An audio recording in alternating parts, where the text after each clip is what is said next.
ma sœur, mon ami en Christ. Arrête-toi, car ce message est pour toi. Il n'y a pas de hashtag ou de boost de l'algorithme, c'est le Saint-Esprit qui a permis cela. Soyons honnêtes entre nous, juste quelques instants. Si tu es comme moi, ton téléphone est une fenêtre ouverte sur le chaos. Entre deux tasses de matcha ou dans le bus, tu scrolles. Et qu'est-ce que tu vois? Des guerres qui s'intensifient, une économie qui tremble, des tensions climatiques. Les infos sont lourdes, négatives, anxiogènes. Et parfois, le chaos n'est pas juste sur l'écran. Il est dans notre salon. C'est mon couple qui bat de l'aile, ma famille divisée, mon travail dans lequel je me sens épuisée, incomprise, ou ce burn-out qui me guette. Face à tout ça, je sais ce qui se passe souvent dans nos cœurs. On ressent une fatigue, une déconnexion. Méditer la Bible, aller à l'église devient une routine, ou même un fardeau. La prière ressemble à une liste de courses désespérées. Et doucement, sans qu'on s'en rende compte, une forme de tiédeur s'installe. On n'est pas contre Dieu, mais on est juste trop occupé à survivre pour le vivre pleinement. On se sent déconnecté de la source de vie, Jésus-Christ. Si tu te reconnais là-dedans, sache une chose, tu n'es pas coupable, tu es juste humaine. Et ce que je veux te dire aujourd'hui est un message de pure bienveillance. J'ai récemment étudié une révélation puissante sur la base d'un enseignement d'une vidéo YouTube. Et j'ai eu un déclic que je dois partager avec toi. Ces guerres, ces famines, cette hostilité croissante envers notre foi en Christ. La Bible ne les appelle pas la fin de tout. Elle les appelle, dans Matthieu 24, les douleurs d'enfantement.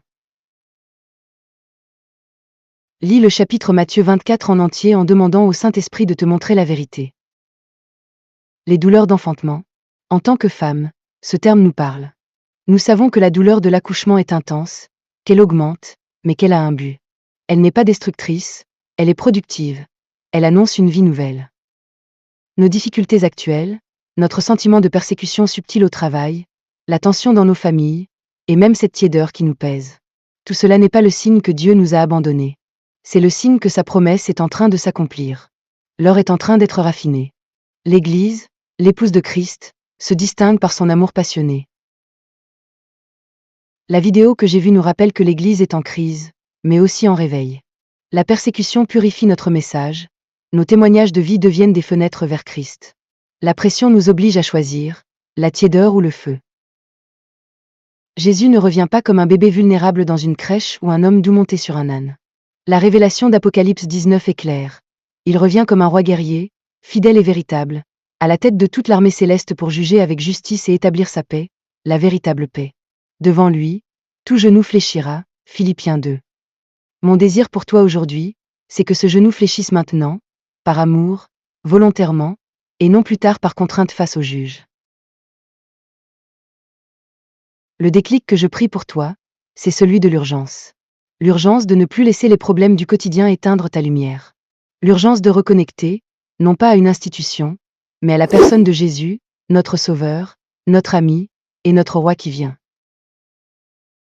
Les signes apparaissent. Le temps est proche. Ne survis plus, ma sœur. Règne avec lui dès aujourd'hui. Es-tu prête à laisser ce message transformer ta réalité?